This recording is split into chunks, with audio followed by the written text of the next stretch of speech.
This event is brought to you by World Pro Racing, the Malta Motorsport Federation, GMR Entertainment, WJ England & Son, Melita, Media Looks, Restream.io, Gaming Malta, VisitMalta.com, and TVM Sport.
Soul is something you know when you feel it.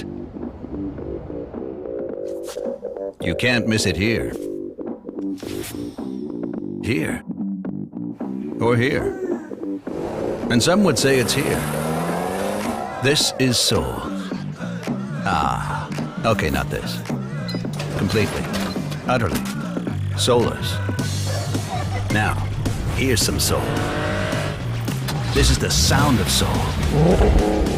And now, thanks to generous donations of soul from here, and here, we're pleased to say, it's here. Especially here. And here. Introducing the first electric car with a genuine sports car soul. The Porsche Taycan. Soul. Electrified. Senna was a god. No one could even dream to follow him. I'm from a very humble background. The role of women at that time were really difficult. This is so dangerous. You are risking not only your life, but also my life.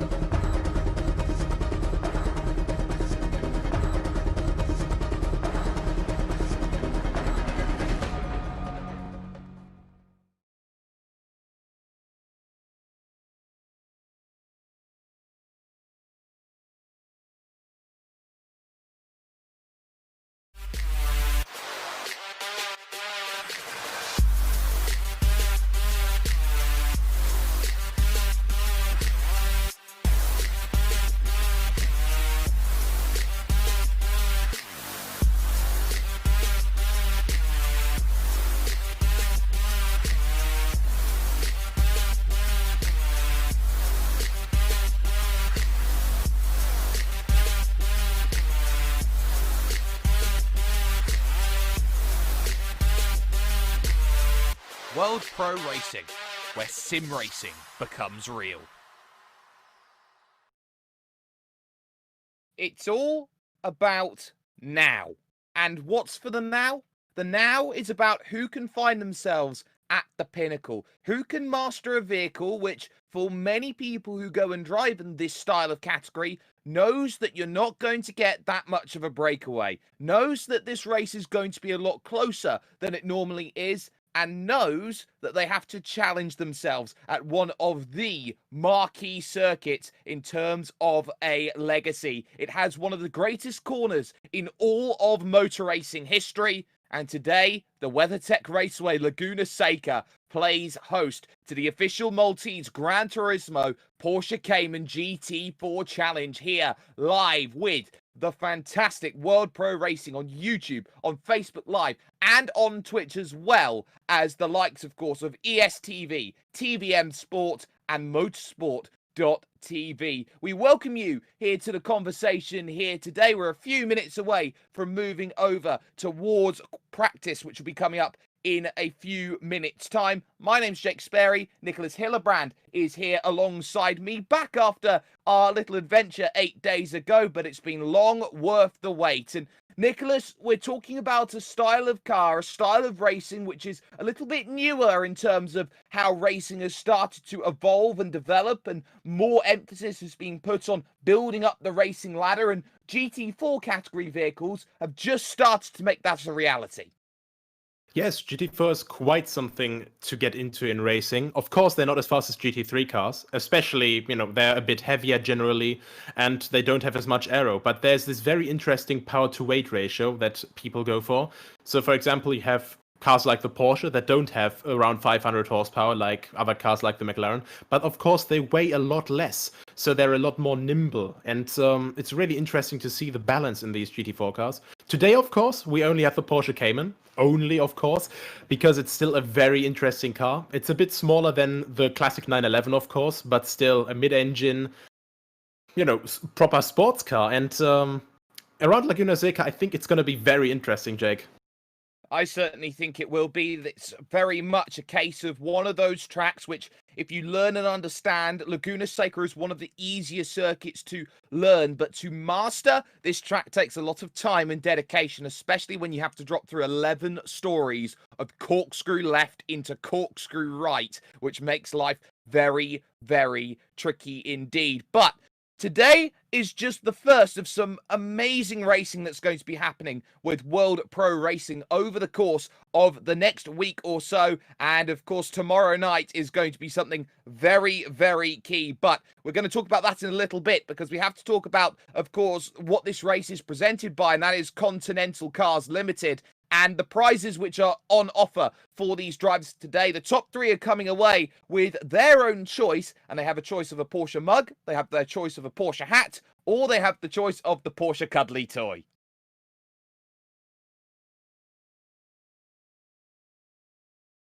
Well, we have, of course, that choice that will be coming up, and hopefully that will all be nicely well sorted and available. But Nicholas, just to bring you into the conversation, as I very awkwardly try and recover from where we are at the moment, a lot of prizes available here today, but there's also all of what is coming up. And talking about prizes, we've got the AMD event that will be coming up, the Triple Challenge, which will be tomorrow, and then we've got the HyperX Endurance Series, which will be coming up a little bit later on in the week. And on top of that as well, we'll have that 1 hour of Kyalami, which will be rounding things off on Wednesday.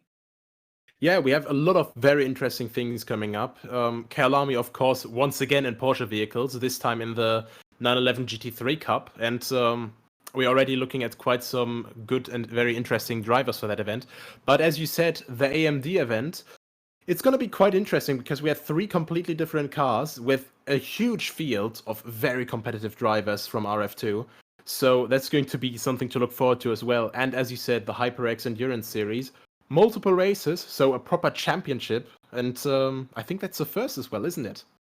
It certainly is, and it's not often that you find HyperX jumping in on board with events that will be going on in the sim racing sphere. So this will be really, really entertaining to watch over the course of the weeks. That will be coming up, and of course you can catch all of that action. If you have not already, ladies and gentlemen, you can like, share and subscribe on all social media platforms and on YouTube as well to World Pro Racing. If you haven't had the chance already, if you are a budding sim racer who wants to get involved, either starting up on the ladder, moving up, or maybe you're looking at something maybe a little bit different. You're a veteran, you're a pro, you want to try and find the big results that really give you that marquee name to you, then head over to worldproracing.com. There are signups available, and there are many, many events which could be for you.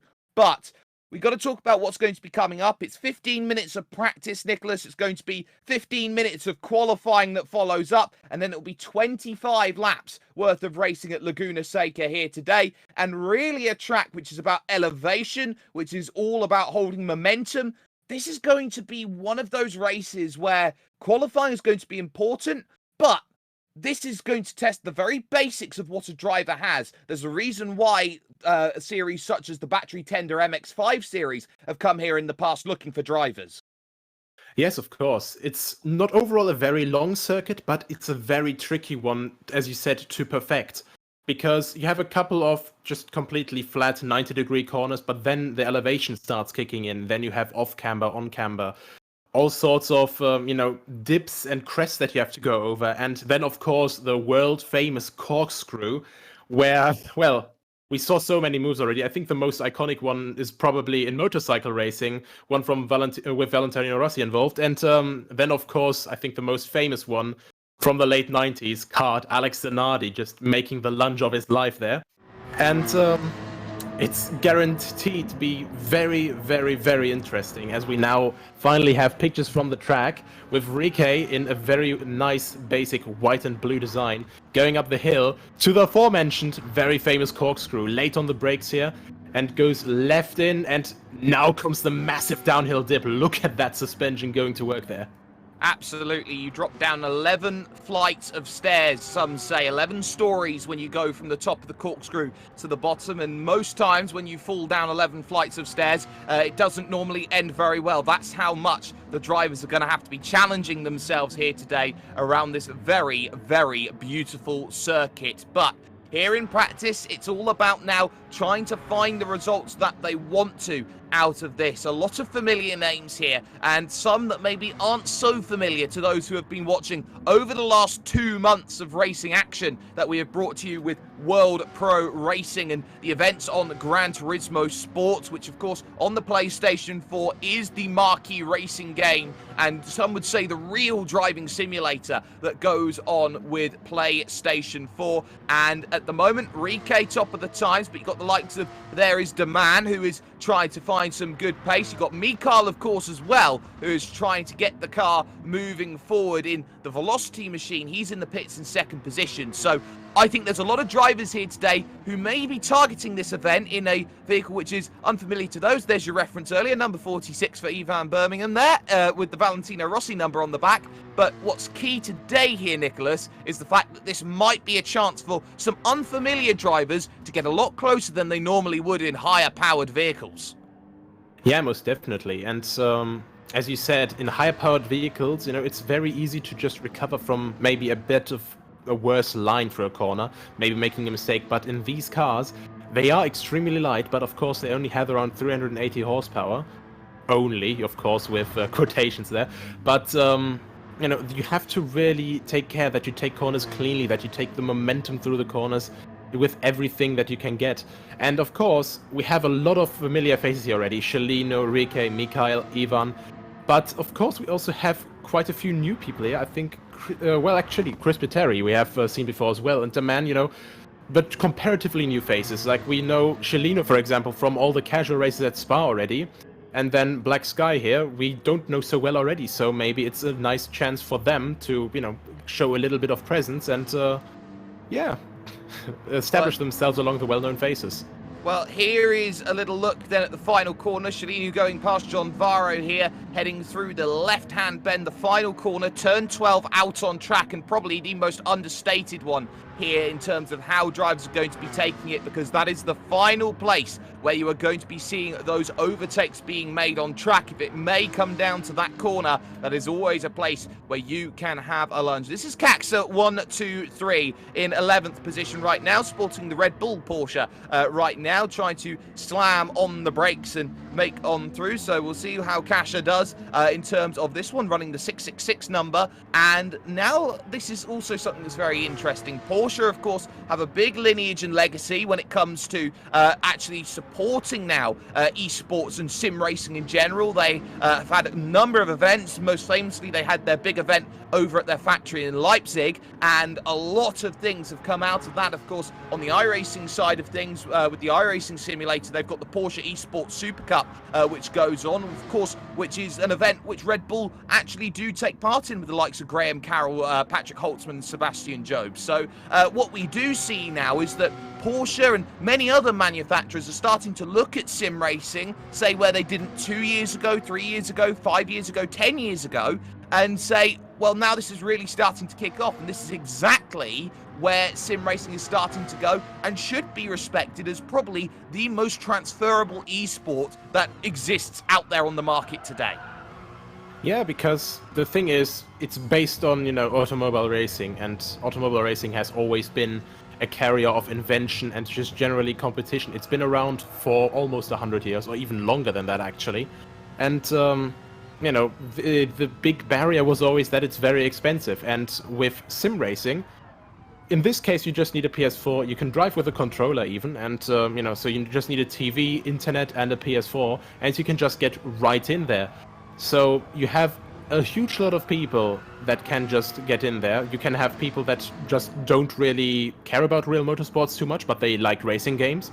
Or you can also have, real enthusiasts that are, real life racing fans, or whatever kind of racing fans, or just, they like Porsche, so they just decided to get this game and just drive this a bit. And, you have a really broad market here of people that can just jump in and join these races. So it's really just nice to see how broad the market can be and how many different drivers with different backgrounds we can get. Absolutely, and that's going to be something really worth keeping in mind as we see more and more of these events coming up into the future. Now, here's a driver definitely worth keeping an eye out on. Mikal is probably what you would say here in terms of the Gran Turismo sphere in Malta of the big three, and that goes alongside with Windy Boy and, of course, Kyokudo Racing. This is someone to really keep in mind because it's not all about this year with these casual races that come up and these weekly events that we see here in the Maltese community with a bit of contact past Ivan there going through the Andretti hairpin. What's going to be key here is looking at 2021, the national championship that will be coming up. And more importantly than that, the FIA Motorsport Games, which for the first time is going to be including Gran Turismo Sport as a sim racing category. Yeah, and overall, especially in the last couple of years, sim racing has grown massively in the esports category, just as esports has overall grown as well. And especially in the last couple of months through the pandemic, there was so many competitions and races just happening and getting so much attention through all different sorts of media that it's really grown quite a lot. Real drivers, obviously unable to race in real life, they went and all got simulators. We got even drivers like Sebastian Vettel just coming in for the race challenges and stuff. And it was really, really interesting to see so many different drivers from different ages of motorsport as well, because, not just modern drivers, but also drivers who had already their career going in the 70s, in Emerson Fittipaldi's case. All these different sorts of drivers all came together and started racing together, and it was really interesting to just see them compete alongside, of course, people of younger age, people of the pure sim racing variety. Absolutely. You can see on screen practice is about 15 minutes. We're about halfway through that right now. We'll be looking over at qualifying. That'll be coming up. 15 minutes, open session. You're allowed to finish the times. And then, of course, that 25-lap race that will be coming up. What's interesting to see here is in terms of your left-hand side ticker on screen that you've got right now, you can see when drivers are in the pits what style of tyre they have available to them. Most drivers today are going to be running that orange soft compound tyre. That's going to be the quickest compound tyre in terms of how they will be racing here today, but they also have the option for the yellow medium tyre, which Mr. Collins is going on to right now. Now, Nicholas, for those who maybe are a little bit uninformed about how tyre compounds affect racing, just explain the difference between the soft compound and the medium compound tyre. Right, here we go. The soft compound, of course, has the most grip because the rubber is the softest. It doesn't give that much resistance, so it moves around a lot and it can let the car grip a little better to the surface. But of course, because it's softer, it heats up more and also it gets worn out a lot faster. The medium tire, it lasts a lot longer, but of course, you slide around a bit more, you just don't get the same amount of cornering grip. So it'll be interesting to see how people will attempt this. A lot of people just go straight for the soft tires. They want to go with optimum pace the entire time. They want to push on the limit the entire time. And some people go for the medium tires. They just try to hold back a little bit. They just try to stay out a little bit longer, but maybe, just maybe, they can keep it out long enough so they just, for example, when you would normally go for a two-stop just purely on soft tires, you would instead have a one-stop with a medium tire run and a soft tire run. So you would save yourself a pit stop, which, if you can go fast enough on the medium tires, would save you some time as well. It certainly would, and also you have to keep out in mind how that strategy is going to play out with two factors, and those are how much the tyre wears over the course of a stint, or, for example, maybe how much fuel that you are burning over the course of a stint. There's no point putting on, say, a medium compound tyre if you're going to run out of fuel through 5 laps, get a pit stop anyway, when the soft compound is still going to be working for you as you drive along. Same can be said, if those soft compound tyres wear out here today incredibly quickly, it may not be worth the 1 lap that you may get at full speed on that tyre, because you'll be burning away that rubber and dropping marbles here, there and everywhere onto the outskirts of the circuit, which makes life even tougher as this track rubbers in more and more that these races are going to be going on. But what is going to be worth keeping in mind here today is actually how much tyre wear acceleration is going to be in display for this race today, because from talking about what was happening maybe a couple of weeks ago that we were, Nicholas, or 8 days ago I should say, we were looking at 7 times the rate of normal acceleration here on Gran Turismo Sport, which means that tyres, they are going to be a commodity.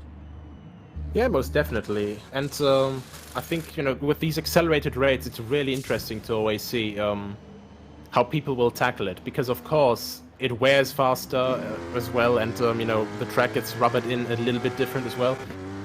But also, when you make a mistake, it costs you all the more dearly. So I think it's going to be a real contest now of who keeps the most momentum up in the corners and who keeps the car the calmest, because every bit of spectacular driving, of course, it looks the best, you know, a power slide through a corner or something like that, or when you're just with screeching tires just coming sideways into a corner, it looks amazing, but for the tires, it's definitely not the right way to go. Absolutely not, and there are lots of factors which come into the way that you race around a place like this. Something that will be worth keeping in mind is going to be the Gran Turismo Sport slowdown system. Of course, you can't take many liberties or gain too many advantages when you race in Gran Turismo Sport. You can't cut all the corners like you would, say, in our game out there on track. So what drivers have to do is drive within the racing lines and not run into trouble. And you will see at certain points in the race, if a driver has done a misdemeanor, has cut the course at a certain point, they'll get a big red bar over the top of their driver ID, which you can see above them right now, identifying who they are. That will tell them how much penalty they will have to serve over the course of the event. It may be 1 second's worth of penalty, it may be half a second's worth of penalty, but the more that they slow down and brake and the car will have a ghosting effect as if it's ethereal, you will find that those drivers will be serving that penalty and making sure it's not added onto their time come the end of the event. And of course, the one thing that you don't want at the end of the race is a penalty. Of course, 1 second, when you're not that familiar with racing, it doesn't sound like a lot, just 1 second, it's blink of an eye. But when you're really close at the end of the race, we've seen races before where we saw people go over the line side by side, and that's, you know, barely a tenth of a second. So sometimes when you're fighting in a bigger pack, a 1 second, 2 second, 3 second penalty can really cost you dearly. So the thing that you're going to want is that absolutely nothing of a penalty remains behind at the end, and of course just get rid of the penalties as fast as possible. And of course, you want to limit the mistakes here around this fantastic Laguna Seca circuit. One of the things that makes life very difficult here is that it's all about gravel and grass. This is a very California-inspired track. Of course, it's in Salinas, California. So what's that going to mean? Well, the grass is all scorched on the outside, and you've got gravel as well, which makes life really difficult. If you're running off, there is not much out there that's going to save you. Definitely, it's still one of the very, very natural tracks out here. And as we see here, Mikael just barely on the curb, and you see already the car starting to rock up over the outside there. It's still a very natural circuit. It stays true to its roots with, you know, basically no tarmac runoffs whatsoever. They did extend this AstroTurf that we see on the right side at the corkscrew. But that's about it. Everything else, pretty much, other than, you know, improvements on safety barriers and catch fencing and all that, other than that, everything is pretty much still the same as it was, you know, years back already. Exactly, and there is so much that you can do and see and understand about this Laguna Seca circuit. I've seen many a very informative video about the history, say, of this circuit. As whoa, goodbye, Chris Spiteri. That's what happens when you go side by side through that very, very difficult corner. It's almost the chin that we see right now here from this circuit, and you could say that the corkscrew is the nose. If you turn the mini-map there on the right-hand side over 180 degrees, it looks almost like a face as you look to try and scale your way up the mountain, some would say, towards that fabled corkscrew corner. But there is so much available here, and we are going to be moving over to qualifying in just a minute's time here, ladies and gentlemen. So there is so much more that can be going on, will be going on, and let's talk qualifying. It's 15 minutes worth of time. You get the opportunity to put a fresh set of boots on. You try and put the fastest time possible. It gives you, Nicholas, the best possible chance of winning this event. Most definitely. To finish first you have to finish, but of course, at the start, the further you're in front, the better your chances to stay out of trouble, of course. You know, you don't want a lot of people close to you, especially in the first corner. It goes this really nice downhill way, you know, around the first bend, and then, of course, the first proper corner, a hard braking zone, 180-degree corner, and a lot can go wrong there. So, you know, you want clean air as much as possible, and just stay out of trouble for the first couple laps. It's so easy for things to go wrong here in racing. It's so unpredictable, and it's that unpredictable nature which makes racing so, so very fun. And there have been so many masters of that fabled unpredictability that have gone on to create legacies and wonder. And, well, how much wonder was there, say, a week ago with the Formula One and Pierre Gasly's first win? That is what racing is all about, Nicholas. It's that unpredictability factor that racing can bring up. And Laguna Seca can make many a fabled driver look like a mortal. Most definitely. And just generally, when you look back, there's been so many interesting races here. Not just, of course, kart, for example, you know, the old Champ Car series, but also, you know, the old American Le Mans series. I think one of the most iconic finishes when the Corvette and the Porsche crashed across the line. And, you know, after how many hours they were already on the track, it still came down to that photo finish, which ended with a collision. So, you know, you can have so many good races here, multi-class, single class, and of course, you know, a normal, like, one brand, one make trophy. And you see these people here just coming into the corkscrew, one big pack. Of course, it's not the fastest way, but of course, from the start, you want to be as far ahead as possible. Maybe even give yourself a bit of a window, or maybe just try to go straight for the slipstream, because with these cars, they have less aerodynamics, so they don't have that much of a dirty air effect.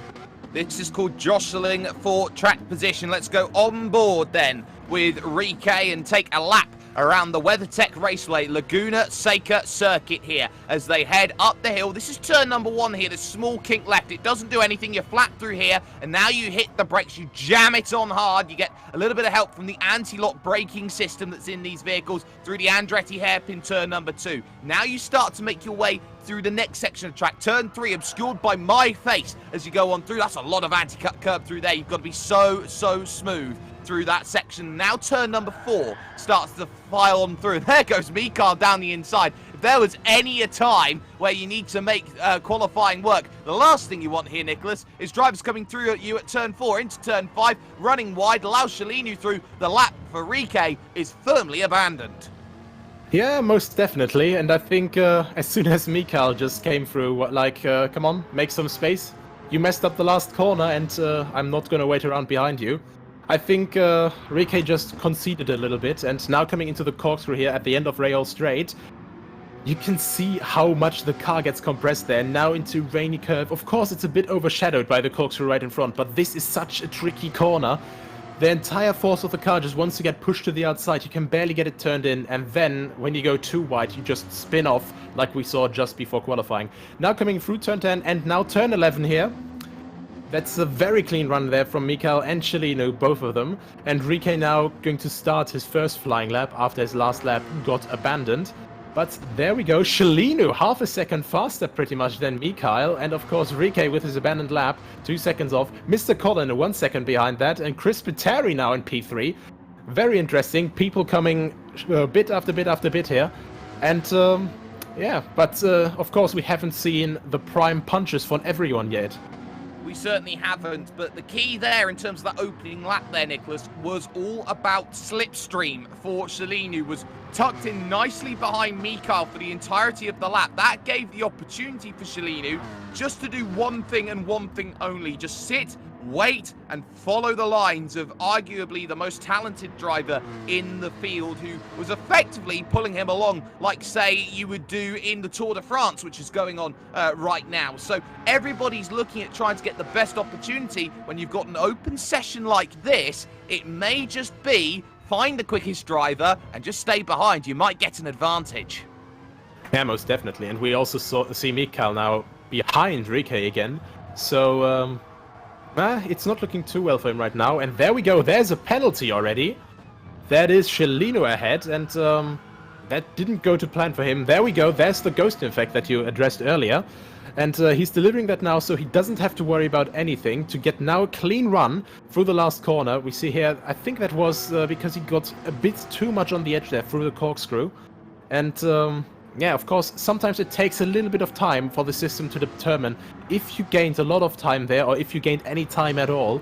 And there's a lot of different, calculations going through that system, of course. It calculates, your speed overall, your speed compared against the average of the lap time before. And of course, with the track limits, it's very difficult in these extreme situations to get it perfectly right all the time. Exactly. John Varro improving in 8th position at a 1:29.3 over the line. Mr. Collins down in 7th. Black Sky has moved up into 5th place in qualifying, just behind Rike, who jumped up to 4th, and Ivan, who is in 3rd. That will be an abandoned lap from Shalinu, pushing a little bit too hard through turn number 5. And you can join World Pro Racing's community by following us on all our social media platforms. It's going too fast for me to say all of it. We've got weekly casual races, special events, championships, the whole kit and caboodle as we go on through. Every driver looking for times. The man is looking to be the man again, but 4th position right now. That's not bad at all on a 1:28.4. Has to find a 1/10 of a second here to get to Mikhail, who is currently in 3rd position. Ivan has just jumped up into 2nd. Shalinu currently at the top of the timing stands right now, but of course we are just approaching that halfway stage here in qualifying. We're about 1 minute and 20 seconds away from that. And what's been key about this early stage of qualifying, drivers going for lap upon lap upon lap, weathering these GT4 tyre compounds in. Yes, and it's always the difficulty of actually seeing, when it is too much for those tires. You want to get the maximum duration out of it. You want to put the most amount of laps in because, of course, we don't have limited amount of tire sets here, so you can just put out a new set. It's not going to cost you a single penny. So, you want to get a lot of time out of these tires, though, because pitting, it takes some time. And you have some people here already pitting for new tires because they just think, maybe with a new compound, I should probably be a bit faster by now. But Rike, Daman, Shalinu, Ivan, Mikhail, the top 5, they're all staying out. They're still going for another couple runs. And that's very interesting to see because that somehow, it shows a bit of confidence in these tires, The longer they can stay out, the longer they can push on the limit, Maybe they're already starting to play a bit of mind games here as well. That Rike there, we can see him sliding a little bit wide on the brakes here. That is a sign of worn out tires as well, so, maybe a bit too much pokering is not too good here either. Well, there's a number of factors that goes into what's the right decision, as there is Jean Varro off there at the very, very difficult turn number 6 out on track. It's so tough to get that one correct. It's a one-line suits all. But Mikhail back to the top on a 27.7. Jumps a 1/10 of a second ahead of Shalinu there with that one. That is well done by Mikhail in the velocity machine, and looking for so much more of a gap than 1/10. It's worth noting that the top 6 are currently within 1 second of your leader at this stage in qualifying. And we talk about drivers like Rike, for example, who had the track position to start in qualifying. Well, he's just done a 28.5. It keeps him in 5th place for the moment. But the more that you start making mistakes, the more pressure that you put on yourself with those times that come in, it's so easy just to compound errors again and again and again. it's qualifying. So all of these drivers will be looking at this going, I just need a clear mind to go for a one clear lap. And of course, that's easier said than done. Look at Cellino there, completely at the edge, barely just hanging on to the curb there on the outside. You have to push so hard on the limit for these corners, and it's really difficult to do because on that turn 6 curb, in that corner on the inside, you have a huge anti-cut. When you hit that, you get sent wide immediately. And there's one of these sausage curbs on the inside again. He's staying plenty away from that to get some more momentum out of there. And very nice and clean here. It just stays on the right edge of the curb there. And now through the last corner with a clean run. I don't know if he's right on the lap at this moment, but even then, it's a very nice way to usher these new tyres in. Mikael there was in the wall out to the final corner and leaves the room. So that's going to be interesting. Needs to get back then in the next remaining 5 minutes to claim that position at the front. So for temporarily, everybody shifts up a position here. Cellino on pole, Ivan currently in second, and Deman in third position. It's not often that we see things happen, but sometimes drivers do run into issues of the technical variety, and that doesn't do too well. Improvements there for Rike, up to a 28.1. Back in comes Mikael, and we'll be looking to try and find those times up there at the very top again after the issues that have been seen earlier on. So everybody's searching for times. Ilwindi, not to be confused with Windy Boy, who had been winning a couple of these challenge events earlier on in the season, is now up into 5th position. Yeah, and very close to the competition as well. We see here that the gaps are around like 0.2 per position. So overall, of course, after a lot of places go down, you arrive at over a second and stuff, but still, overall, these positions are quite close together, and Ilwindi here, just pretty much 1500s, less than 1500s behind P4, behind the man in his beautiful old retro livery Newman Porsche. Very, very well known. And there's that sausage curve that I said about earlier. It's really tricky to get that right because you want to get as far inside as possible, carry the most amount of speed through that, but this 1 millimeter too much and it's instantly sending you wide.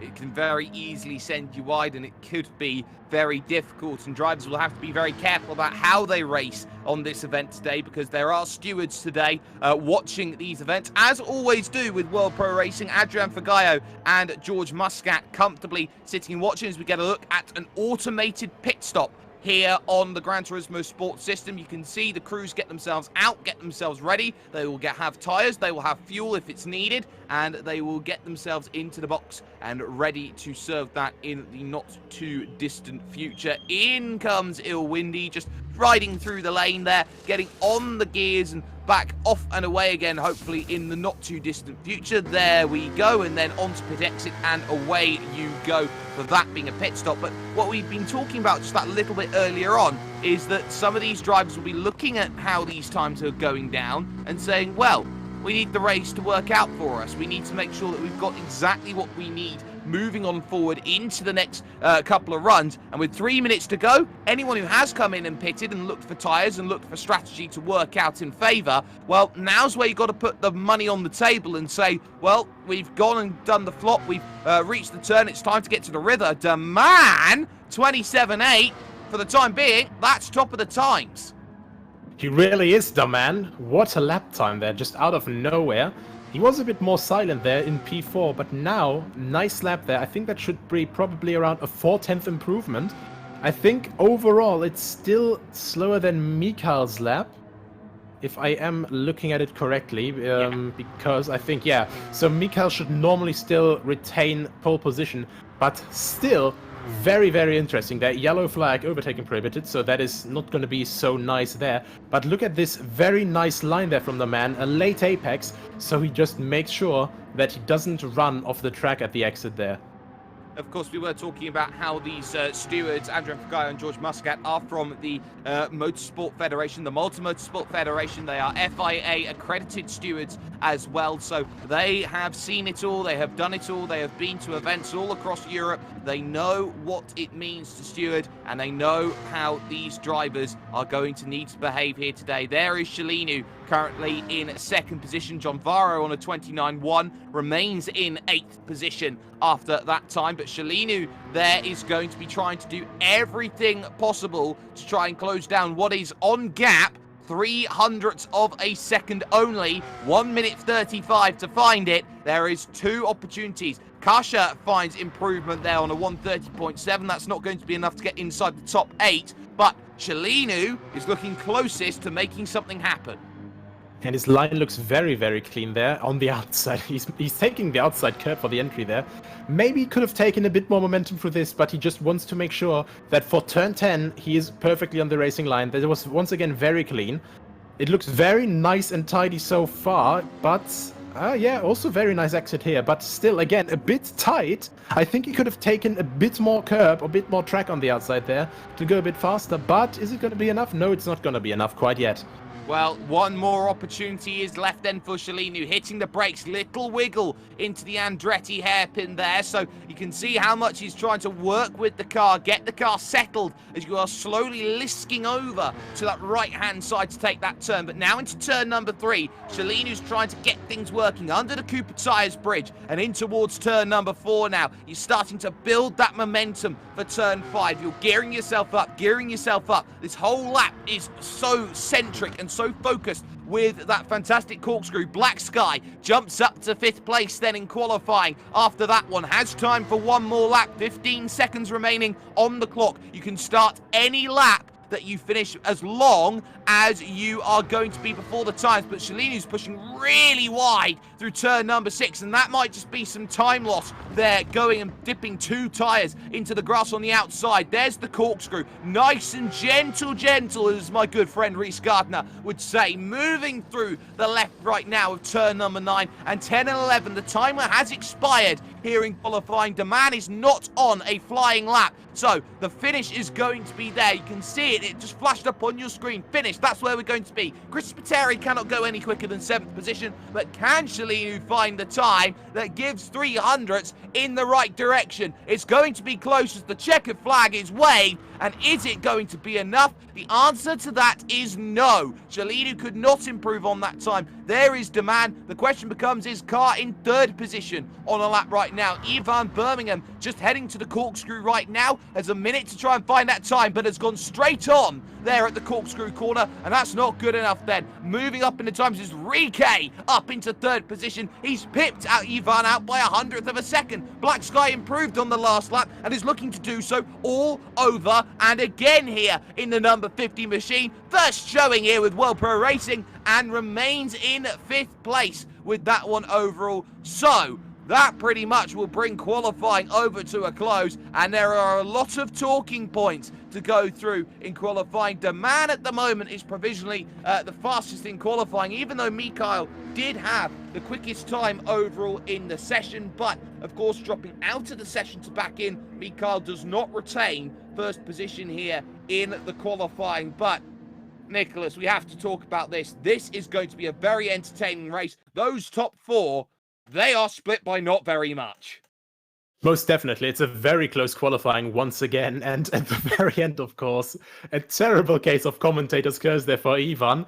And yeah, I think Shalinu, he had a good run so far, but in turn 6, I think, that was that inside curb once again. That was the time that he would have needed, I think, to make that jump to P1 in the session, to get past the man, but it just wasn't quite enough. So very big shame for him. But either way, P2, it's still not a bad position to start from. An even bigger shame will be the fact that Mikhail will not be taking to the starting grid and will be not taking to this 25-lap race. So Daman in control. They are under an automated system right now. When they get the green to go at the start-finish line, they will be racing for 25 laps worth of action here today. There's the countdown, 3, 2, 1, and let's get ourselves going then. 25 laps here at Laguna Seca, brought to you by World Pro Racing. Here is the man at the front of the field. They've got roughly 1 second here that they have of advantage. They hit the brakes into the first corner, and that is immediately a missed apex from Daman going through the Andretti hairpin, and all of a sudden that pressure tells when you're at the front of the field. Chris Spiteri there in 7th place. There's a natural gap forming here between the front 6 and the rest of the pack here, the 10 that are racing here for this one, and looking for a top 3 overall. Daman has already been reeled back into 310. Shalinu on a charge. Yeah, Shalinu is really not looking to mess about here. Oh, and that is slide their contact there even. And now Rike is, of course, sitting right behind that. I don't think that... Oh, no, he's actually looking to make a move there. It backs out of it again, though. But there we go already. The mental games, the stress, and the battling, it starts immediately as soon as you make a mistake once here. This is such a very difficult track to overtake at. You make a mistake, you may be having to wait a couple corners to make that happen. The front four going through the corkscrew, demanding control at the front, but Shalinu looking very, very aggressive. Rike is there in third position, Ivan in fourth, and Shalinu looking the long way around there at the penultimate corner. Is now going to be on the wrong side of the circuit to make this one happen at the final corner. Turn 12, out on track. Demand covering that line fantastically, and this is GT4 racing in a nutshell. Look at them, 1, 2, and 3 as they funnel on through. We look back from the engine bay. Normally it's the boot, it's not, it's the engine bay as they head towards turn number 1. You got to take the narrow line here, Demand, if you're going to cover it. Shalinu's looking down on the inside into the first couple of corners, and the Andretti hairpin finally gets it done. And is this going to be a case of freight trading with Rike? He's still fighting on the back here as Demand, looking for the inside at turn 3, but he can't quite find it. And that's the really difficult part here, to have to defend through these corners. Of course, it's 90-degree corners. You can just park it on the apex, but when you have to carry momentum through these, it's just so difficult to keep up that momentum. And really, here, Schumacher Sonntag here into this corner.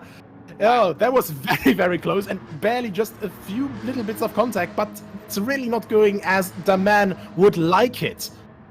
Wow, that's a bold move from Ivan, and it showed. Enrique still can't find a way through on Demand on the run up towards the fabled corkscrew corner. Ivan Birmingham has just pulled off the pass of sim racing there, because you do not go around the outside of turn number 5 and make it work 3 wide. Well, Ivan says, we don't listen to your rules, we drive, and made that one happen. Rike again looking here for a way through, and again Demand has it covered and scouted. Clearly the qualifying pace is there, but the consistency being at the front, the race pace, it's just not available at the moment. And they can see Rike struggling with understeer a little bit there and dropping back. Black Sky now under a bit of pressure here in 5th position, because that's Ilwindi finding a way through, and so Black Sky has to just sit and wait there in 6th position, just 4.7 seconds off of the overall race lead.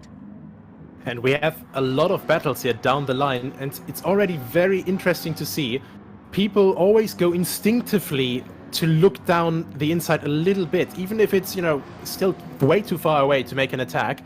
When they see people, they just don't follow completely in their line. They always try to look down the inside a little bit, and that is a quite big risk there, because sometimes that instinct still stays after you've already gotten past to try and defend that position. And I think that's what got caught out here with Rike earlier in turn 6, because he had that curb and the man was immediately able to counter there. And now Black Sky looking for the inside there, completely making the pressure, but that is a bit too much pressure for himself to handle.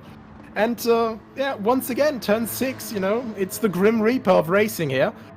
You just try to make a move down here, and it's just not working. And that's why you do not go too wide into turn number 6. You can see Black Sky was compromised on the inside, was always going to run that outside track, and a couple of tyres in the grass did not help. The man still holding back Rike here as they battle on the brakes into the left-hand bend of turn 12 and pick up a run off the exit. Rike has, with aplomb as well. You'll see the numbers change in a moment with Rike trying to get alongside, but the man has just enough off the exit here to cover it back up. Rike has to tuck back into the toe to try and get the move done here at the Andretti hairpin. And again, looking the long way around this time is Rike trying to make this one happen. The man can just use all of the road available there. Slight little bit of contact, holds it together. Meanwhile, front 2 closing in. Ivan's on a charge.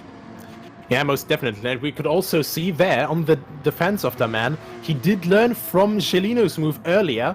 He did learn from it and stayed completely on the inside there. And we just don't know where to look. There's too many battles going on. Rike trying around the outside again there. And the man really trying to leave the space there. But of course, he has inertia because that car isn't weightless. But the more that they battle, the more they're going to lose the front 2. Look at the gap. It's already up at 3.7 seconds to the race leader for Demand. And Rike still hoping there's going to be a move here at the corkscrew. Looking at this one, there is Shalinu, and just behind Ivan there in second position right now, trying to pick up as much as possible. Daman and Enrique, third and fourth, are effectively fighting for a prize right now, and they are hoping that they get it, but they can't afford to battle too hard, because there you saw a yellow flash in the background. There it is. That's Ilwindi. They've got to be careful about bringing Ilwindi back into the fight. Some side-by-side again, looking to take that line on the inside once more. There's penalty for Ivan to serve as well over the course of this one. 1 second's worth. 2, so that's not going to be ideal. But Rike here, this is when drivers get bogged down, frustrated, and this is where mistakes happen. Yes, and of course it's quite difficult. I thought for a second there, that is Fronte, I think, actually. Yeah, but I thought for a second, through the corkscrew there's the 1.3 second penalty. Cellino, he took a little bit too much AstroTurf on the run, just down through the, 8A bit, so the right-hander bit of the corkscrew, and that's a mistake that is quickly done. So, of course, he has quite some time to still deliver that penalty, but it's still something that nags at you mentally. And there, Ivan now going down the inside. Cellino, I think, is going to try and hold the over-under there, but look at that great run there. Looking completely on the left-hand side. Probably could have been a bit further on the right, but he goes in for a very nice move, carries all of the momentum, and he stays ahead. Now looking for the corkscrew again, and Cellino really playing the aggressive game here, but that once again very hard over that AstroTurf. And Daman and Rike are still fighting hard, still losing more and more time. Rike loses out a little bit, and if Rike isn't careful, in a couple of minutes, or, depending on how it goes, even maybe seconds sometimes, he will not only have to handle with Daman, but also soon with the new man Porsche of Ilwindi. Well, the key is that Ilwindi is actually falling behind despite how much they're battling. Cellino's penalty down to 1.1 seconds then in terms of trying to serve, so that will be very, very useful, and just trying to whittle it off a tenth at a time. You've got laps to play with if you want to serve a penalty, but there is Daman at the moment. On the brakes they go into the Andretti hairpin. A bit of sideways there from Daman. Both drivers have gone in deep. Rike's going to pick the run up here off of the exit, going to ever so slightly pick up ahead, and now has to fight the outside of turn 3. It's a very tough place to hold it around the outside of 3, but that is well worked by Rike. If you can just get that inside for 4, it's still going to be fought by Daman all the way. Rike is trying everything, but they're going to go all the way now towards turn 5 out on track, which Ivan has made his corner right now. On the brakes they go, pretty much wheel to wheel as they went through. Daman on the outside, still trying to fight it, but resistance is futile. Rike, after an age of eternity, has finally found the place. Yeah, that was a very nice run here, and it once again shows, get the drive done perfectly. Just stay calm in the car, just keep it not that exciting from the outside, but it is definitely the way to go, because he got a better drive out of turn 2, and then through the entire while, turn 3, 4, the place where it's very difficult to stay side by side, they stay there without contact, and I think Daman, really desperate to try and stay around the outside, turned in a bit too early there, and that led to the contact that led to his demise in this fight. This is Black Sky in 6th position. Behind that, Mr. Colin in 7th, who is dealing with Jean Varro in the fight for 8th place. We're going on to lap 7. No takers into the lane as of yet in this race, and it has been very much a case of drivers trying to figure out who's my battle partner and where do we go and race. So Ivan here, currently in the lead, knows he's got 1 second to play with Cellino behind, but that penalty will be served time and time again. The key, though, is that Ivan has the track position, so effectively he can do a number of things. If Cellino wants to come in and make a stop, he can cover it off on the next lap. If he wants to come in and make the stop, well, he's got free track and free reign to go and make that decision. They're already starting to struggle with the tires, so I think it's going to be a bit interesting to see how they will deal with that, how long they will stay out, because of course they've been battling for the entire race. When you're constantly having to press on the tire grip just to stay side by side with someone, or to make that late braking maneuver down the inside or around the outside, the tires are not going to like that too much, as Mr. Colin there, another victim of turn 6, and then up the A-hole straight. And yeah, I think just trying to get a better run through turn 6 from John Varro. And now the opposite here. Of course, the inside is dangerous, but stay too far outside, and it's instantly going to be, oh, that's another one. And that is out of Rainy Curve, if I'm correct. Yes. And yeah, he's getting caught out by all the difficult corners now. I think he has to find his rhythm again a little bit. And Ilwindi is now in the pit lane already. Lap 7. And at the moment, that would look like a 2 or, well, 3 stop, maybe even. Because that is a bit short of a run for a 2 stop. But maybe he's going to make the next 2 a bit longer there for, you know, for the sake of yeah, just pitting earlier after all these battles at the start. Well, that's going to be very, very key in terms of how this one is going to go. So pitting in from what was 5th position at the time is Ilwindi, so he's going through. Now, Mr. Collins moving on to the medium compound tyre. That's going to be very, very key in terms of fuel then. If they can go, what, 8 laps for half a tank, that's going to be 16, 17 laps then that we'll be seeing on a full tank of fuel here in this race, which means that every driver must stop at least once here in this one. So those who are pitting early may just get an advantage moving on to the medium compound tyre, having that little extra bit of tyre life to go and play with. I want to go on board with the race leader right now, Ivan. He's now pulled out a gap of 2 seconds at the moment, and I want to just bring up some... Oh, I was going to say, let's bring up how the tyres look, but he's down in on the lane right now. So he's coming in. Shalinu is also coming down in on the lane. Rike then, for the time being, will stay out a little bit longer here in this one, but the key here is that Shalinu lost about 1.5 seconds over the course of that lap. I think he also tried to deliver his penalty there while he was at it, and yeah, a lot of different strategies coming into play here now. Of course, as soon as he saw Ivan coming in, I think Shalino wanted to reply immediately. They're losing so much time now, having to refuel as well, of course. Even Chris Piteri's gone past, even John Varro has gotten past, so that's a rough estimate of, you know, how long you actually stay in the pit lane here. Even Ilwindi has actually gone past both of them, so that's quite interesting to see. Mr. Collin as well, actually, so they must have refueled quite a bit. No, I will correct you, because one of the reasons why they've jumped ahead is because of how that pit exit negotiates its way back out onto track. Of course, it goes through turn 1 and to the Andretti hairpin and back out again. So Ivan 4th, Shalinu in 5th. They jump ahead of Chris Pateri and John Varro, mainly because of that. The penalty isn't fully served at the moment by Shalinu, but crucially, he's brought the gap down in the stop by about a second there in terms of how he has dealt with that. That's key, because that means that Shalinu's going to have less fuel and probably needs to fuel save over the course of this next run. Now, this is Rike. He's due to come down into the pits. This is lap 9 here out of 25, and is actually going to stay out a little bit longer. I want to go on board, and I want to see the in-car controls right now, the overlay that will be seen, that the drivers will have access to as they are driving. You can see there on the left-hand side, right next to the overall clock counter, you can see how much the tyres are wearing. It's the front, which look like they're going, and mainly the right-hand side tyres. There's about 60% of the life left in the tyre, and you don't need any Amazon graphics to tell you how much tyre life has gone out of those.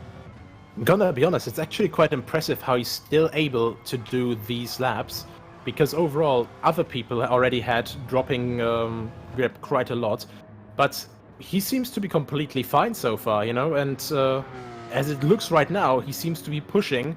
So with the fuel load, it would fit at the moment. Maybe he goes for one longer pit stop, then tries to be in clean air for a bit. But if he doesn't pit again, that would be a huge gain in time, of course.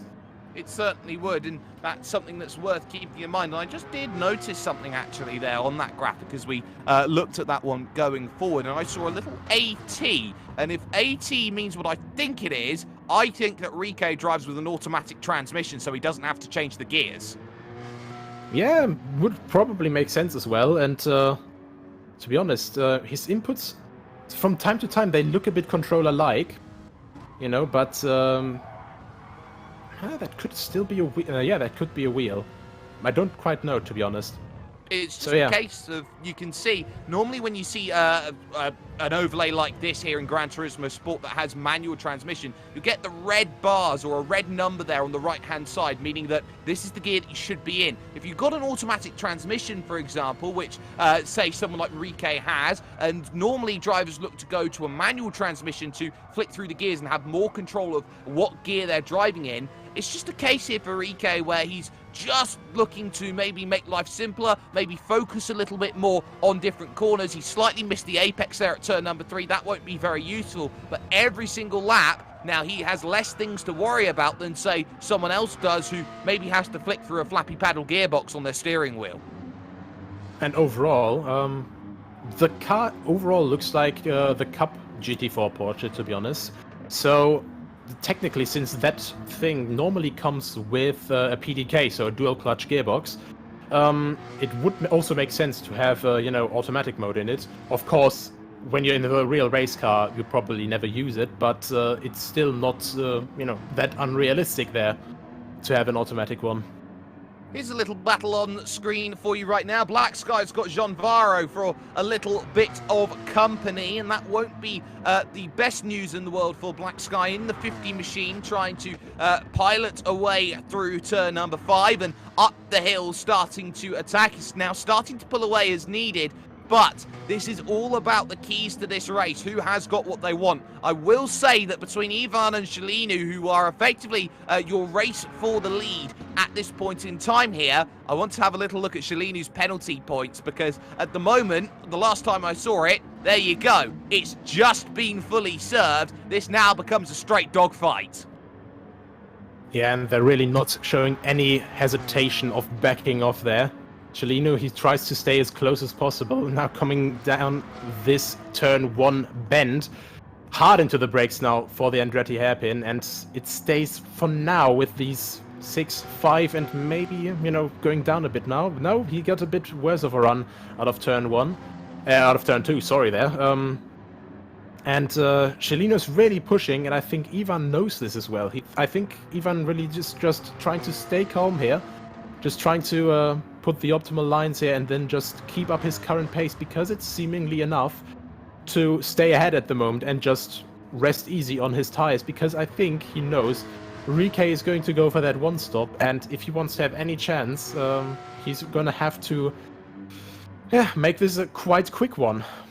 The key, though, is that there's 15 seconds worth of gap between Rike and Ivan at the moment here in this race. Ivan has the fastest lap of the race so far, a 1:27.5, but Rike will stay out for a 13th lap in this event. We are officially over the halfway stage in this race, and there will be, of course, now just 12 laps to go when they cross the line. In comes the man, crucially was on the medium compound tyre coming into this stint, so that would have explained why he was struggling over the early part of this stint. He was not on the most optimal tyre, he was on maybe the second most optimal tyre of the three. Of course, there's the green hard tyres, which you can go to, but nobody's choosing that one today. So now, this becomes a case of, well, I think I'm staying on the medium compound tyre, but now, what do I need to do? I need to get out and going and make sure I'm running my race. I was quite curious actually to see if maybe he would change his strategy now to go for a soft tire, because overall I think if we did see correctly, I think Rike was on the soft tires. That would explain as well why he could go that pace, but just how smooth he must have driven to keep those tires alive until now is just beyond me. The tables have turned. It's now Ivan who has the slowdown penalty. 0.3 of a second worth, with Shalinu harassing the back through turn number 6, and now up the hill looking for the small right of 7, which makes life very difficult braking for turn number 8. One of the things that doesn't get talked about actually with the corkscrew and how difficult it is actually that braking entry that you see as Rike finally decides to depart down in onto the pits. Nothing left in the tank to work with. So this is going to be crucial here in terms of how this all stacks up. It looks like Ivan and Shalini will be playing a 2-stop. Rike on a 1-stop on the soft compound tyre has done very, very well over this stint, and this will be a very, very easy or interesting battle, I should say, to see how this one goes on. Ivan's got a lot to serve. There go on the tyres of the Continental Cars Limited Porsche, and now just waiting for the fuel to be pumped in and then out and away again. Chris Spiteri will also dive in on the medium compound tyres as well, so now this becomes a real battleground. Yeah, and I think it's going to be the interesting part now. He gets out on the mediums this time. Hello. What? He stayed out over half of the race on the soft tires, and now he's changing to the mediums. That's a very interesting strategy. And I would dare say that maybe it is the wrong strategy, because if he could make the tires last this long on softs, then he probably could have made it last, just on the softs again. But you have to also remember it's all about comfort, and if you're racing late in the event and you are struggling, say, as Ivan has a big wiggle there on the anti-cut there and the AstroTurf on the outside, he's done well to save it. I was going to say, if you are going to be racing and you are racing in such a way where you need to have tyre life at the end, if you are going to need to battle, what would you rather have? A soft tyre that maybe you're going to struggle and spin on, or a medium tyre that's going to make life a little bit more tougher to make the one-stop work? But you know that you've got a little bit of comfort there, knowing that you have tyre to use come the end of the event. That's the catch-22 that Rike found himself in and thought, you know what, the medium tyre might be good. Battle for the race lead, though, firmly on. Chelinu is making sure that Ivan is not serving anything. But look at where Rike came out. Ilwindi there in 4th, Black Sky in 5th. This is a battle 3rd, 4th, 5th, 4 position. Yeah, most definitely, and I think the others are all on soft tires, so it's really going to be fascinating to see now how those medium tires will serve Rike, if it's really the right choice, because at the moment they're gaining quite a bit of ground on him, but, well, actually, yeah, it seems, a bit equal right now, but Black Sky seems to be gaining on Windy quite a bit, so Rike is not going to be the one to need a battle right now. I think he wants to stay in clean air right now and just, do his single stop strategy and just get into the finish.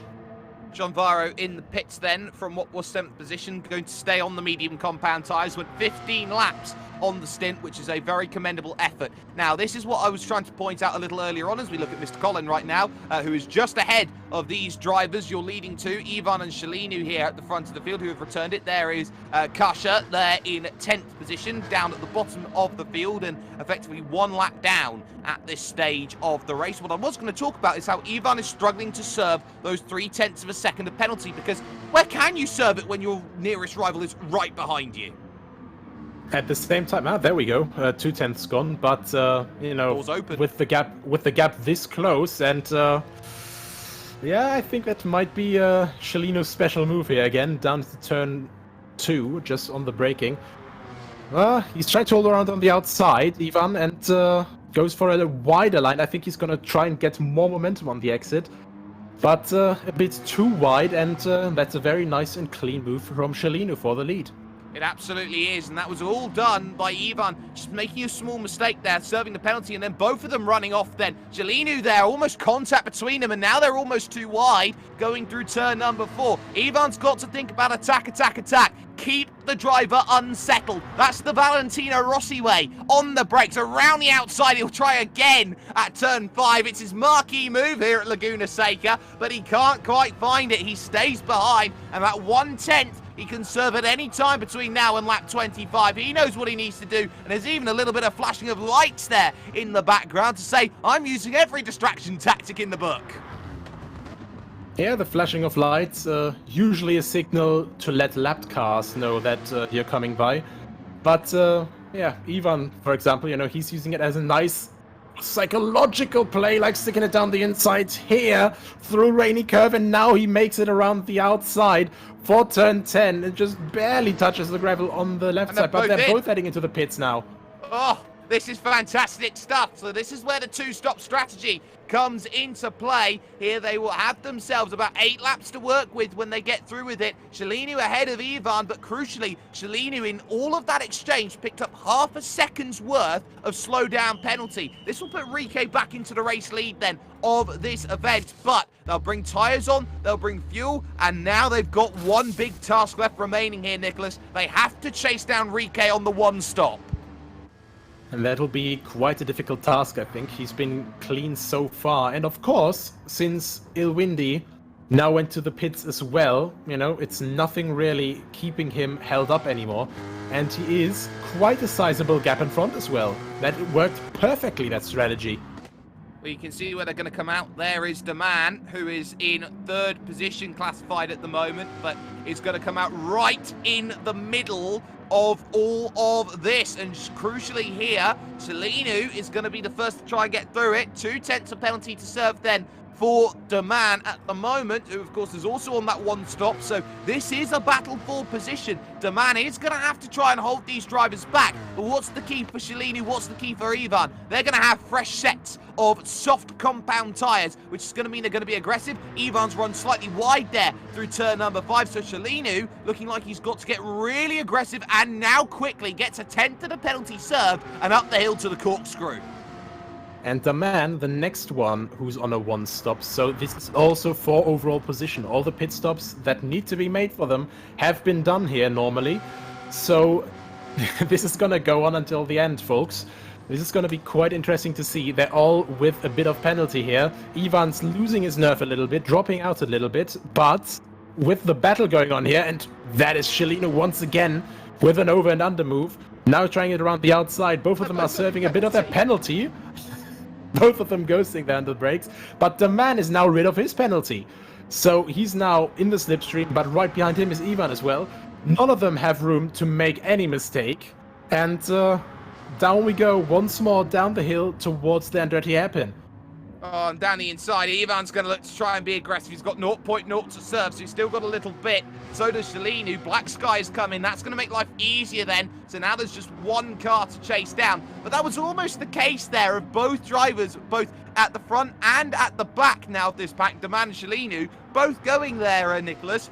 No, I don't want that position. I'll serve some penalty instead. And then both of them found, oh, we're still side by side. Okay, let's go. Rike, mind you, he's still got 12 seconds of margin here to hold on to with a handful of laps to go. So what that's going to mean here for these drivers like Shalinu and Ivan, they've got to chase it over a second a lap. That is quite a gap to get rid of. Overall, I don't think that they will be able to pull that, especially if they're busy battling each other. There was Ivan, I think, just barely braking on the edge of the gravel up on the hill. Just barely completely absolved of his penalty, but look at how close he got to that sausage curb there. He's really pushing to at least get past Shalinu. But really, Rike made this strategy work perfectly. It's still a bit dubious why he went to the medium tires after doing over half of the race distance on soft, but it apparently is working. It apparently is, but look at how that gap is coming down here. You've seen it on the left-hand side of the timing tower. Ivan's gap to Rike is down under 13 seconds for Shalini, who's now 1.4 seconds clear of Ivan right now with a bit of a buffer behind to the nearest two-stop strategy driver. It's a case now of that gap down to 11.4 seconds, and that gap up at the top of the corkscrew for Rike was up at 13. This is happening at a rate which I think is enough to catch in the very late stages of this race, but we've got 7 laps worth of racing action and 11 seconds to close down. It's got to be 1.5, 1.6 seconds a lap, you would feel, to bring that gap all the way down. Rike has just got to drive this one cleanly and calmly to bring this one through. You can see the gap, 11 seconds exactly almost, going into the corkscrew. And you can really see him there, once again driving cleanly, driving without taking any risks whatsoever. He's just driving, he's just letting the car just dance slowly around the circuit. You can see how much more aggressive they are here, you know, you see how much more inside they are. You can see the car just that little bit more violently. It just gets into the springs as they just go down on that elevation out of the corkscrew. And both of them are really pushing to maybe even catch Rike, but mostly, of course, Shalino wants to gap from Ivan. And Ivan, of course, wants to keep that from happening. Exactly, that's going to be crucial here for Ivan's race. Got to try and be aggressive. Got to try and gain some places. They lap Mr. Collin, who's just coming out of the pits right now, here in what is 9th position. So they've got more work to do in terms of chasing down this race. But Ivan is keeping a gap steady to Shalinu. There is Daman in 4th place. He's still got 1.3 seconds of penalty that he needs to serve. But what's the crucial fact? He's got 22 seconds to the next driver, which is Black Sky. So has all the time in the world to find that sort of pace. And Black Sky's not out of the woods just yet either. Ilwindy there, you can see, is just 1.2 seconds back. And the top 5 is not secure. Black Sky can't medal with Daman, but once again with a new man, with the new man Porsche of Ilwindy behind him. And I think he would rather be closer to Daman though, because, well, at the moment he's gaining some good time. But of course, with these cars, when on edge, of course, they don't have that much aero grip. So the mechanical grip on this is everything they have. And if you just miscalculate once, as we see the gap go down here quite a bit for Rike now, actually, you can lose quite some chunks of time. And Rike slowly losing some time here compared to Shalinu and Ivan. But I think at this rate, he is going to stay ahead. Well, it's 5 laps to go, and the gap is down to 9.2 seconds right now. It's got to be a case of 1.8 seconds a lap. Mr. Colin gets out of the way for Ivan right now, but look at the time that Ivan's lost, being stuck behind Mr. Colin. Then over the course of that stint, he's lost 2 seconds to Shalinu. Any chance of Ivan finding a race win is going to be completely out the door. He's going to be looking at maybe 3rd place in the final prize in the pool. So there's lots more to be done in terms of this race. Shalinu here is fighting for a race win. Rike here is trying to hold on. That gap has not really moved over the course of this lap. It has stayed at 9.2 seconds, but it's up the hill where Shalinu here has really been finding those gains against Rike. Yeah, I think the soft tires really have the edge over the medium tires once you start going up the hill here after turn 5 through turn 6 and then the corkscrew, and I think especially rainy curve, because it's so difficult there. The way that corner goes, it doesn't really have an on-camber factor. It's not quite off-camber, but the way they go down through that, it has an off-camber effect because the G-forces just want to carry that car outside. And you want every bit of mechanical grip there. And I think the soft tires are far better in those corners, delivering that edge of the line grip, than the medium tires of Rike.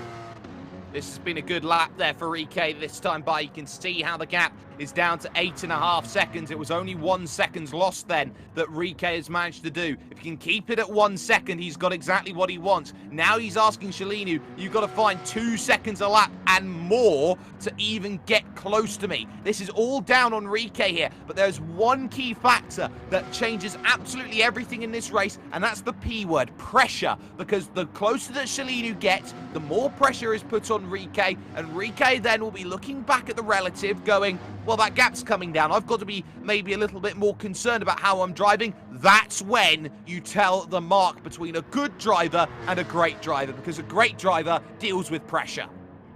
Most definitely, but I think Rike knows how much pressure is to put right now. That was a bit more aggressive than we've seen before.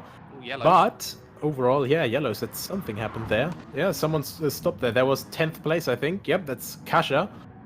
So, another victim of turn 6, I presume.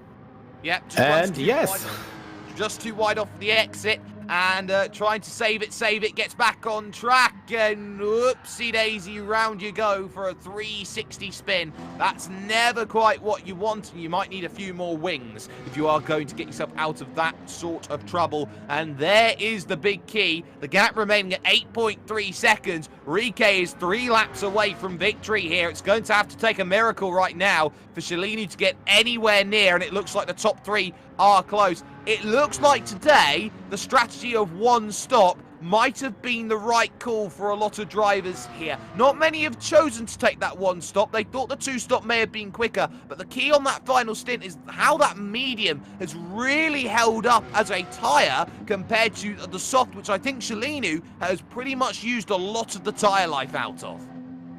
yeah, it definitely seems that way. I think it was very impressive how Rike was able to go 13 laps on these rubbers, but yeah, I think maybe in his mind, you know, and just generally from his experience over that long stint, he just, on the edge, he just felt that the car was a bit too unpredictable with these softs, especially on the longer run.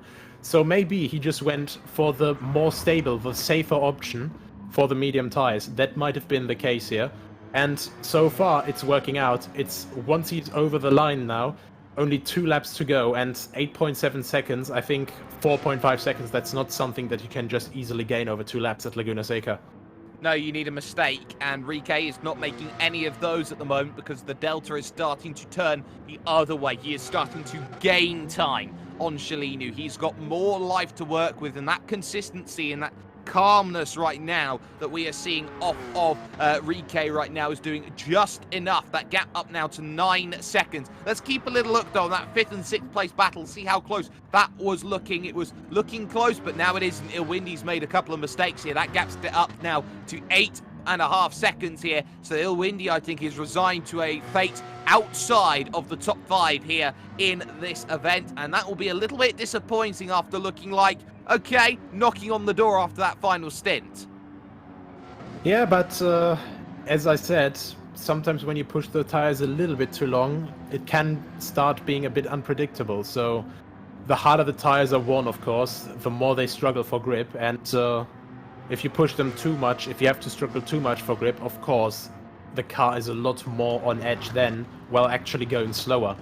It just doesn't have the same amount of grip as it would have normally, and the big issue for that is it gets harder to control. It's, you know, a lot less safe to control on the edge, and the mistakes happen there. Because then you're out of your comfort zone, then you're pushing on the limit while not going that fast, still trying to go faster, and then the mistakes just keep piling up. And this man here in the picture, Rike, he has not been making any mistakes. He's driving completely within his comfort zone. It almost looks like he's even saving fuel on a cooldown lap with these lines, but, you know, the 9-second gap, it's there, and it's there to stay, it seems. It certainly is. Here is the final lap then of the race at WeatherTech Raceway, Laguna Seca, the official Maltese Gran Turismo Porsche Cayman GT4 Challenge presented by Continental Cars Limited. This has been a fantastic race for Rike over the course of this one. He's kept the car out of trouble. He did struggle to make overtakes in the early stages, but when drivers went onto a 2-stop strategy, he stuck to his guns and he has stayed on that 1-stop call. There are a lot of questions about whether moving from the soft compound to the medium compound was the right choice, and it seems at this stage the medium compound has been an absolute genius masterstroke, heading up the hill towards turn number 6. Mind the anti-cut curb on the inside of the corner, and effectively now just drive well within your means. For car number 37, this has been a fantastic drive here today, and one which I think has been a long time coming for the way that Rike has been driving, knocking on the door in many of these challenge series and saying, you know what, do not count me out of an event like this. Just turn 11 and turn 12 remain through the penultimate corner, and now the final one awaits for Rike, who has proven to everybody that he knows how to strategize this Porsche Cayman GT4. On the drag to the line, Rike will be incredibly happy. He's weaving already because he knows he has won by a fantastic bit of driving and strategy. Rike, your winner. Shalinu will feel what could have been. Drove a great race, but it is only 2nd place over the line. And Ivan will come home with 3rd position overall in this one. Really, what can you say here, Nicholas? That was a case of trying to race that one hard, but 2 stops was never the way forward. At the start of the race, I did say, don't drive spectacularly, drive calm and, unspectacular. It will keep the tires alive, but Rike took these words apparently completely by heart and drove the entire race like this. You know, he had a bit of battling at the start, but the entire rest of the race he was calm, he was just not making any mistakes whatsoever, and he just kept it completely clean. And I think that was the big part that gave him this win today. He was very unlucky a couple of weeks ago, so quite some time ago already actually, at Monza during that Lamborghini challenge. But that bad luck has been redeemed. I think that he's going to be very happy with this performance today. I think he certainly will do, and we've seen it so many times. Chris Pateri will get 7th, John Varro in 8th place, but that is a wonderful, wonderful victory, and you very, very rarely see something like that come into play. A strategy game here today at WeatherTech Raceway Laguna Seca, but what is crucial is that it's not all that we have here with World Pro Racing. There are 3 more events coming up on the horizon. The first one, and that's a really big one, is the AMD Triple Challenge over with R Factor 2. That's going to be something amazing to keep in mind. Some of the greatest names that R Factor 2 has to offer. You've got the likes here, Nicholas, of Jerne Simoncic. You've got Risto Kapin and Erhan Yayoski of Roman Grosjean's esports team. You've got the likes of Jan von der Heide, Jarl Teyen, who will be wanting to try and make some big pushes for Zansho. You've got everybody who is anybody jumping in, having that big opportunity and fighting over 3 races, 3 different vehicles for a top 3 prize. I think this one is going to be a really important battle to see who has some momentum in the R Factor 2 world. Most definitely. There's a bit of huge names there, even Yuri Kastorp as well, I think, who's also now at RHG Esports. And, you know, we've seen basically all of them in the big ACO 24 hours. And, yeah, whenever there's anything big, whenever there's any bigger competition going on, those guys are there. And I think for tomorrow, we're going to have an amazing bit of battling with them.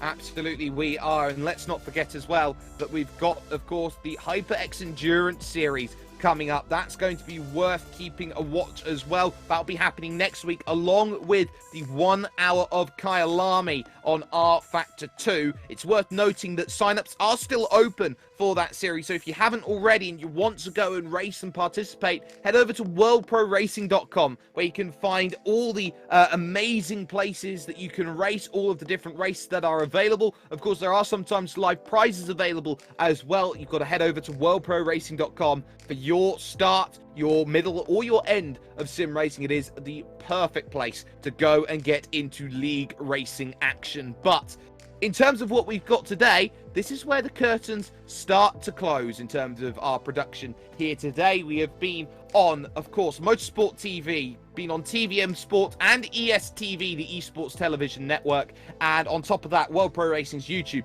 Facebook Live, and Twitch as well. It's been a fantastic privilege to cover this sort of event, and the best thing is, we come along just 24 hours later, and we will see more sim racing action for you here today. From all of those who have done it behind the scenes, from Adrian Pagayo and George Muscat, who have been the chief stewards and race directors here today for this event, for the likes of, say, Justin and Nathan Mistard, who have been on the cameras behind the scenes, from that, Nicholas Hillebrand, and of course, well, myself, Jake Sperry. This has been a wonderful race. Rike finally gets the time to shine. The glory is there. It's going to be one that is going to be savoured for a very long time. And of course, there are more events on the horizon. Who is going to put themselves in the best possible place? Because there are so much more to get ready for. And 2021 is not a million miles away. We'll see you very, very soon. In fact, we'll see you in 24 hours, why don't we? For the AMD Triple Challenge.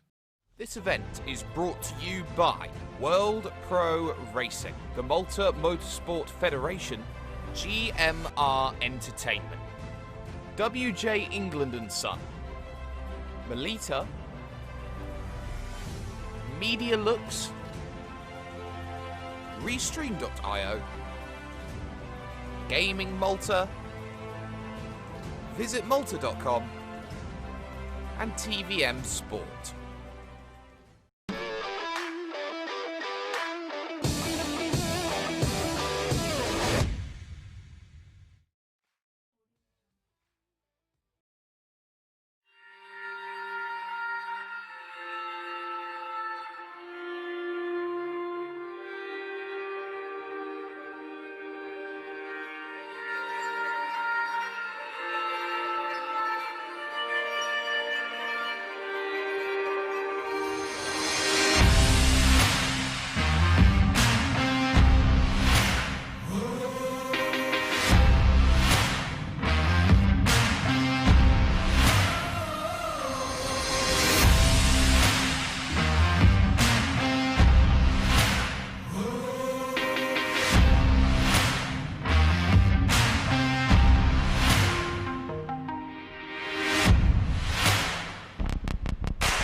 Soul is something you know when you feel it. You can't miss it here. Here. Or here. And some would say it's here. This is soul. Ah, okay, not this. Completely, utterly, soulless. Now, here's some soul. This is the sound of soul. And now, thanks to generous donations of soul from here, and here, we're pleased to say, it's here. Especially here. And here. Introducing the first electric car with a genuine sports car soul. The Porsche Taycan. Soul. Electrified. Senna was a god. No one could even dream to follow him. I'm from a very humble background. The role of women at that time were really difficult. It's just so dangerous. You're risking not only your life, but also my life.